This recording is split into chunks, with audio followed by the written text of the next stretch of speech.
Anusani takes a look at how friendly U.S. states are to religious nonprofit organizations. The Napa Legal Institute released the findings in its first annual Faith and Freedom Index. The report examines ways the 50 states and Washington, D.C. protect freedoms for faith-based groups. At the top of the list, Alabama and Texas, while Michigan and Nevada had the lowest overall rating. And we go now to Margaret Beecher, Napa Legal Institute Vice President and Executive Director. Margaret, great to be with you today. First off, tell us a little bit more about the Faith and Freedom Index and the criteria and methodology used in compiling this list. Thanks for hosting me. I'm excited to talk about the index. As you mentioned, this is an unprecedented index. We looked at each state from the perspective of a faith-based nonprofit, and we separated our factors into two categories: regulatory freedom and religious freedom, because these are the two categories that really define day-to-day operations for a faith-based nonprofit. And within those categories, we set objective criteria and just considered whether the different laws in a state burden or support the formation and operations of faith-based nonprofits.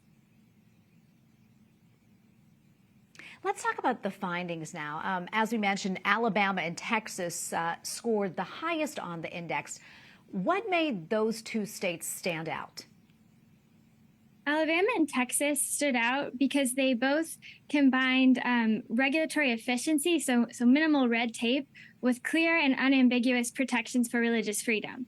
And in this litigious era, those clear protections are critical for faith-based nonprofits, because if they cannot be certain they can operate in accordance with their sincerely held religious beliefs, that uncertainty can really be a complete block to their progress and can really detract from their mission.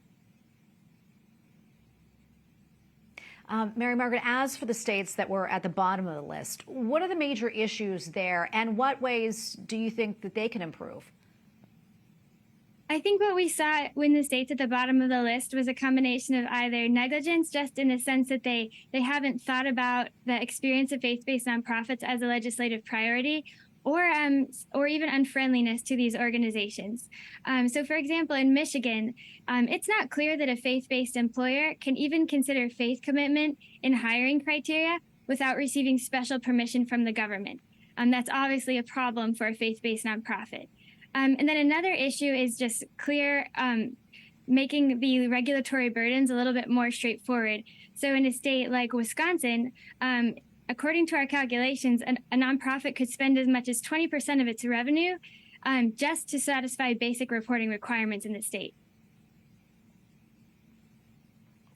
Margaret, we have probably about a minute left or so, but I'm curious, what happens next with this study? Do you disseminate this information to various groups and lawmakers? Yeah, so the index launch is just the beginning. We hope that this facilitates a conversation between lawmakers and coalitions of allied organizations, supporters of religious liberty, to improve the landscape in which faith-based nonprofits operate.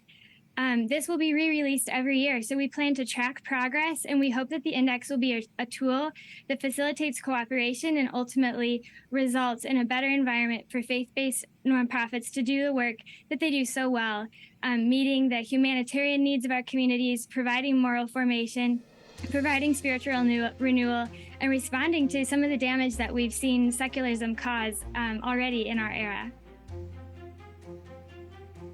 Well, Margaret, great to be with you, and thank you so much for coming on and explaining all this to us. We really appreciate it. Thank you.